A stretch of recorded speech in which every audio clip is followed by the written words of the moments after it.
আসসালামু আলাইকুম রহমতুল্লাহি ওবরকাতুহু। সম্মানিত দর্শক, কোনো রকম ভূমিকা না নিয়েই আজকের যে শিরোনাম, সেই শিরোনাম সম্পর্কে একটি সংক্ষিপ্ত আলোচনা করি। অবস্থা দৃষ্টি মনে হচ্ছে যে মার্কিন যুক্তরাষ্ট্র অর্থাৎ আমেরিকা আমাদের অন্তর্বর্তীকালীন সরকারের উপর ভীষণ রকম খুশি, এবং এখানে আমেরিকার যে লবিং বা আমেরিকাপন্থী যে সমস্ত লোকজন রয়েছেন, তারা যেভাবে এই সরকারের আমলে শক্তিমত্তা প্রদর্শন করছেন এবং সরকারের ভিতরে উপদেষ্টা রূপে যে কয়জন লোক এই মুহূর্তে মূলত সরকারকে পরিচালনা করছেন, তারা মোরাললেস সবাই পশ্চিমা ধারায় শিক্ষিত, পশ্চিমা দেশগুলোতে ছিলেন এবং বিভিন্ন কারণে আমেরিকার সঙ্গে তাদের সম্পর্ক খুবই ভালো। আপনি যদি জনাব খলিলুর রহমানের কথা চিন্তা করেন, যিনি এখন সবচেয়ে গুরুত্বপূর্ণ ব্যক্তি, মানে নিরাপত্তা বিষয়ক উপদেষ্টা, ভারতের যে অজিত দোভাল, ঠিক একই ক্যাটাগরিতে তাকে বাংলাদেশে নিয়োগ দেওয়া হয়েছে। শোনা যাচ্ছে তিনি মার্কিন নাগরিক এবং আমেরিকার পছন্দের কারণেই তাকে এখানে মনোনয়ন দেওয়া হয়েছে।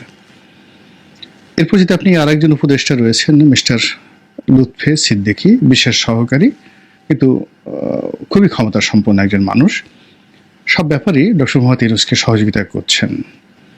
তারপর বিডার চেয়ারম্যানের কথা যদি চিন্তা করেন, তার যে ব্যাংকিং পেশা, কিংবা সিঙ্গাপুরে তিনি যেখানে ছিলেন মন্টেল ন্যাশনালে, ওখানে তার যে কৃষ্টি এবং কালচার প্রায় পুরোটাই পশ্চিমা ধাঁচের। তো এরকম আসলে যদি সবার কথা বলি, আর অনেকের কথা, আপনি ধরুন সৈয়দা রেজনা হাসান কিংবা শুভ্র সাহেব যিনি রয়েছেন, তারা সবাই মার্কিন যুক্তরাষ্ট্রের সঙ্গে তাদের যে দীর্ঘদিনের সম্পর্ক, এটা আমরা সবাই জানি। আর ডক্টর মোহাম্মদ ইউনূস, মানে কি বলবো, আমেরিকার সঙ্গে তার যে বন্ধুত্ব, তার যে সম্পর্ক, বিশেষ করে বাইডেন প্রশাসনের সঙ্গে, এটা তো কেবল বাংলাদেশে নয়, সারা দুনিয়াতে মশহুর।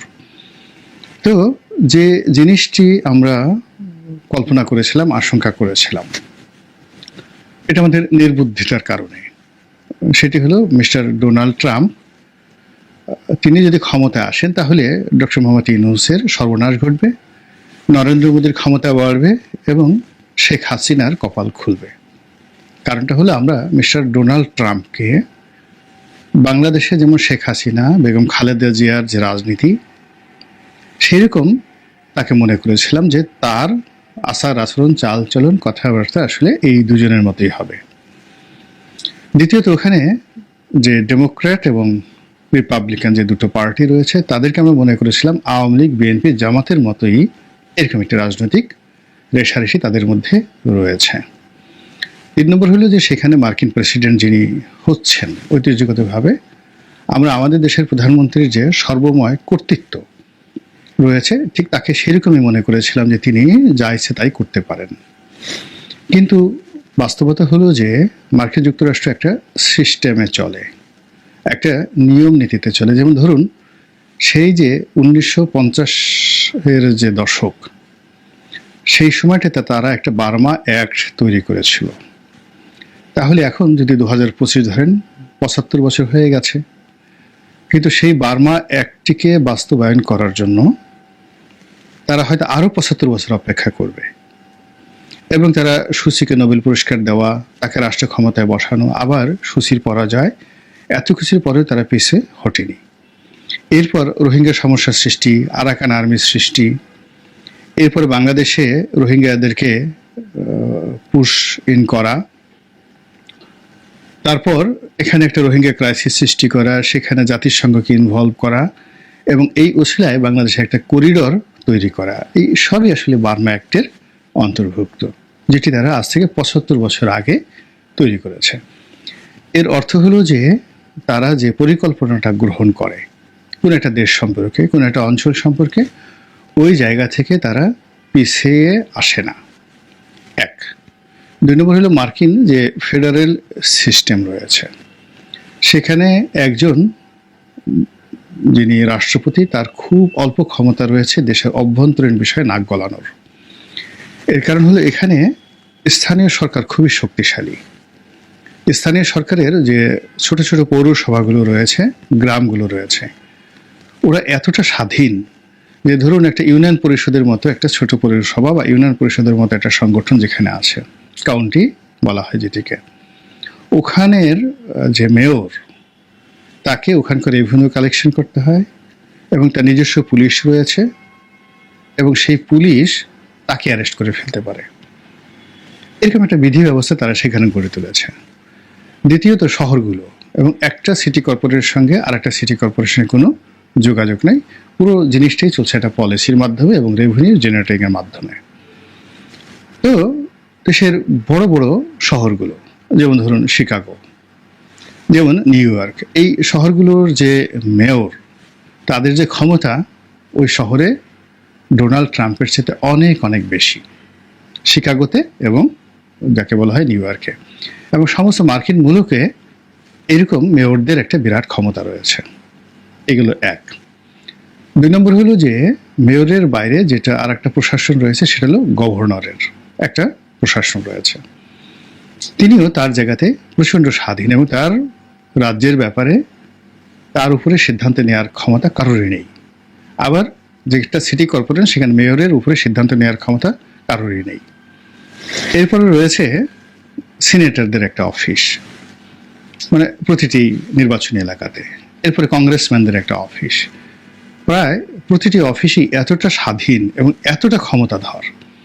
একজন কংগ্রেসম্যান ধরুন তিনি বেতন পান, আমি যে সময়টাতে ওখানে ফেলোশিপ করছিলাম তার বাৎসরিক বেতন ছিল আনুমানিক $22,000 মতো বা $30,000 মতো, কিন্তু এটা বাৎসরিক $30,000 মতো। কিন্তু তার যে অফিস, এত বিশাল একটা অফিস, সেখানে 70 থেকে 80 জন লোক নিয়মিত কাজ করে বড় জায়গাগুলোতে, আর কম করে হলে 20 থেকে 25। এবং সেই অফিসের সকল ব্যয় কেন্দ্রীয় সরকার বহন করে এবং সেখানে $3.5 লাখ থেকে কোনো কোনো জায়গাতে মাসে $10 লাখ পর্যন্ত কংগ্রেসম্যানের অফিসে মার্কিন ফেডারেল সরকার অর্থাৎ কেন্দ্রীয় সরকার ব্যয় করে। এবং তার যে কর্মপরিধি, একজন কংগ্রেসম্যানের যে কর্মপরিধি, আপনি ওখানে না কাজ করলে বুঝতে পারবেন না। আমরা বাংলাদেশে বসে একজন এমপিকে অনেক হেয় করি বা ছোট করি, কিন্তু একজন সংসদ সদস্যের যে কি ক্ষমতা, সেটি আপনি ইংল্যান্ডে গেলে এবং আমেরিকাতে গেলে বুঝতে পারবেন। তো এত ক্ষমতার মাঝে আমরা যেটা দেখি ডোনাল্ড ট্রাম্পকে, বারাক ওবামাকে, সেটা হলো তার বৈদেশিক নীতি সংক্রান্ত বিষয়, বৈদেশিক ট্রেড অ্যান্ড কমার্স সংক্রান্ত বিষয়ে তার যে ক্ষমতা, সেটাকে দেখি। এবং মার্কিন সেনাবাহিনীকে দেশের ভিতরে নয়, দেশের বাইরে যাকে বলা হয় কার্যক্রম চালানো এবং যুদ্ধ ঘোষণা করার ক্ষেত্রে তার স্পেশাল কতগুলো পাওয়ার রয়েছে। এবং দেশের পরমাণু যে কেন্দ্রগুলো রয়েছে ওইগুলোর চাবিকাঠি তার হাতে রয়েছে। এই বিভিন্ন কারণে মূলত মার্কিন যুক্তরাষ্ট্রের প্রেসিডেন্টের একটা ক্ষমতা রয়েছে। কিন্তু ব্যাপার হলো তার যে কার্যালয় হোয়াইট হাউস, এই হোয়াইট হাউসের ব্যয় বাড়ানো বা কমানো, এই বিষয়ে তার আসলে অত ক্ষমতা নেই। অদ্ভুত একটা শাসন, কিন্তু অসাধারণ এবং সুন্দর। তো সেই ক্ষেত্রে মিস্টার ডোনাল্ড ট্রাম্প বাংলাদেশের ব্যাপারে রাতারাতি কোনো কিছু করবেন, ডক্টর মোহাম্মদ ইউনূসকে হারিয়ে দিবেন, এই জিনিসগুলো আমরা যারা জানতাম না, আমি আমার কথা আজও বলছি না, যে হোল তারা এরকম আশা করেছিলাম। কিন্তু ইদানিং যেটা দেখা যাচ্ছে সেটা হলো যে বাংলাদেশের ব্যাপারে আমেরিকার যে পলিসি, সেই পলিসিটি পরিবর্তন হয়নি। 1 2 নম্বর হলো যে সেই পলিসি কি, যেমন এখানে একটা ডিপ স্টেট কাজ করেছে, এখানে রোহিঙ্গাদেরকে নিয়ে তাদের একটা প্ল্যান আছে, এখানে চীনকে হারানোর জন্য তাদের একটা প্ল্যান আছে, এখানে ভারতকে চাপে রাখার জন্য একটা প্ল্যান আছে। এই সমস্ত প্ল্যানগুলোকে একত্রে করে তাদের একটা মনোপুত সরকার প্রতিষ্ঠা করার জন্য যে সিক্রেট পলিসি, সেই সিক্রেট পলিসি হলো ডিপ স্টেট পলিসি। এটি নিয়ে আমরা ইতিমধ্যে আলোচনা করেছি। সেটা থেকে তারা এক সুতো নড়েনি, অর্থাৎ বাইডেন প্রশাসন যে কাজটা চালিয়ে আসছিলেন তার মেয়াদকালীন সময়, ঠিক একই জিনিস এখনো চলছে। 2 নম্বর হলো যে আমেরিকার যে প্রিয় পাত্র, আমরা তাকে বলতাম হিলারি ক্লিন্টনের বন্ধু, বিল ক্লিন্টনের বন্ধু, তিনি ক্লিন ফাউন্ডেশন অনেক টাকা দিয়েছেন, এজন্য একেবারে ডোনাল্ড ট্রাম্প এসে তাকে ধরবেন যে এত বড় সাহস, তুমি আওয়ামী লীগের সুবিধাভোগী হয়ে আবার বিএনপির প্লেট ছিদ্র করতে এসেছো, এটা তো হবে না। কিন্তু এটা আমেরিকা, এটা বাংলাদেশ নয়। ফলে কি হলো, মিস্টার ডক্টর মোহাম্মদ ইউনূস তিনি আমেরিকান প্রশাসনের সঙ্গে, আমেরিকার বিভাগ অন্য বিভাগের সঙ্গে যে সম্পর্কটি গড়ে তুলেছেন সেই সম্পর্কের চূড়ান্ত পর্যায়ে যদিও Clinton, Obama, Biden, Jill Biden, Hillary Clinton অথবা ধরুন মিশেল ওবামা, তাদেরকে আমরা দেখেছি, কিন্তু ওয়াইড রেঞ্জে আমেরিকার যে মূল যে জায়গাগুলো, বড় বড় শহরগুলো, যেমন ধরুন নিউ ইয়র্ক, তারপরে ওয়াশিংটন ডিসি, তারপরে ধরুন ফ্লোরিডা, এরপরে ধরুন শিকাগো, মিশিগান, মানে একই সঙ্গে বাঙালি অধ্যুষিত এলাকা, এবং এই শহরগুলোর দুটো পার্ট রয়েছে। একটা পার্ট হলো খুব ধনীরা বসবাস করে, অন্য পার্ট হলো একেবারে দরিদ্ররা বাস করে। আপনি শিকাগোর ডাউন টাউনে যাবেন, নিউ ইয়র্কের ডাউন টাউনে যাবেন, আর তার সঙ্গে সঙ্গে বস্তিগুলোতে যাবেন, মানে মেজারেবল একটা অবস্থা। এবং যেখানে যেখানে দারিদ্রতা রয়েছে সেখানে সেখানে ডক্টর মোহাম্মদ ইউনূস খুবই জনপ্রিয়, ভীষণ রকম জনপ্রিয়। এরকম যারা, যাকে বলা হয় একদিকে বিশাল অট্টালিকা আর একদিকে অনাহারী মানুষের কান্না। আপনি গিয়ে দেখেন আমাদের যে ঢাকা শহরে একই অবস্থা। সবচেয়ে বড় বস্তি কোথায়? এটা খিলগাঁওয়ে নয়, এটা বাসাবোতে নয়, এটা মান্ডাতে নয়, এটি মুগদাতে নয়, এমনকি এটা কামরাঙ্গীরচরে নয়, এটি গুলশান বনানীর মধ্যে গিয়ে দেখেন। অর্থাৎ তেজগাঁ, গুলশান, বনানী, এই টোটাল এলাকা যেখানে ধনীদের বসবাস, শিল্পপতিদের বসবাস, সেই জায়গাতেই তারা গরিব মানুষ সবচেয়ে বেশি বসবাস করে। ওখানে মাদক চোরাচালান বেশি হয়, ওখানে অপরাধ বেশি হয়। তো ওই জায়গাগুলোতে বিল ক্লিন্টন, হিলারি ক্লিন্টনের সাথে তিনি দীর্ঘদিন ধরে গ্রামীণ ব্যাংক নিয়ে যে কাজ করেছেন, ওটা রীতিমতো ওখানে বুমিং, অসাধারণ ব্যবসা করছে। এবং ওখানে যারা সাধারণ আমজনতা তারা তাকে খুবই রেসপেক্ট করে এবং চেনে। ফলে ওখানে তার পক্ষে প্রেশার ক্রিয়েট করার জন্য একটা যথেষ্ট গ্রুপ রয়েছে।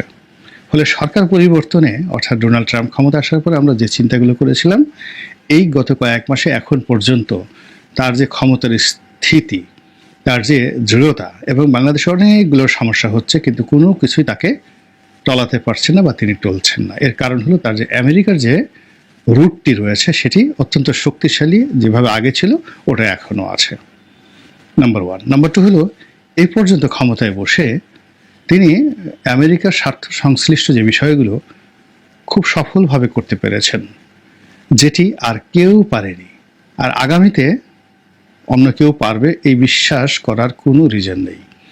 শুধুমাত্র এখন একটা সমস্যা রয়েছে তার কাছে, সেটি হলো জঙ্গিবাদ দমন। আমেরিকা যদি তাকে গ্রিন সিগন্যাল দেয়, এই জঙ্গিবাদ দমনের নামে শেখ হাসিনা যে নাটক করেছেন ওটা আর নাটক থাকবেন না। এটা রীতিমতো চিৎকার, কান্নাকাটি, ইয়ানফসিতে পরিণত করার জন্য ডক্টর মোহাম্মদ ইউনূসের মাত্র 1 ঘন্টা সময় লাগবে। এখন যত ফুফা দেখেন, ভুং ভাং দেখেন, যত রকম জোশ দেখেন, জিহাদি জোশ দেখেন, এগুলো সব কর্পূরের মতো উড়ে যাবে। শেখ হাসিনার পেছনে ভারতের একটু ক্ষমতা ছিল, আর কিচ্ছু ছিল না, নাথিং। তো সেই ভারতের সেই ক্ষমতাগুলো নিয়ে তিনি যে আতঙ্ক তৈরি করে ফেলেছিলেন, সেখানে যদি ডক্টর মোহাম্মদ ইউনূসের মতো একজন যোগ্যতম লোক, লেখাপড়া জানা লোক, তিনি যদি তার ডান্ডাটা একটু সোজা করেন, চোয়ালটা একটু সোজা করেন, বা যাকে বলে শক্তিশালী করেন, এবং তিনি যদি কোনো সিদ্ধান্ত নেন নেতিবাচক, সেই সিদ্ধান্ত বাস্তবায়ন করা মানে তার জন্য 1 মিনিটের বিষয় না। এবং এই বিষয়টি গ্রামীণ ফোনে যারা চাকরি করেন, গ্রামীণ ব্যাংকে যারা চাকরি করেছেন এবং ওনার সঙ্গে যারা ডিল করেছেন, তারা এই বিষয়গুলো হাড়ে হাড়ে টের পান এবং জানেন। এবং তিনি বাংলাদেশে একেবারে নতুন না, তার দুটো ফেজ আছে। একটা ফেজ হলো তিনি তার অফিস চালান, ব্যবসা বাণিজ্য করেন, এরপরে তিনি তার প্রতিদ্বন্দ্বী যারা রয়েছেন সেই প্রতিদ্বন্দ্বীর সঙ্গে তার একটা আচরণ রয়েছে। তো তার সঙ্গে যারা শত্রুতা করেছে মিরপুরের বিভিন্ন এলাকাতে, গ্রাম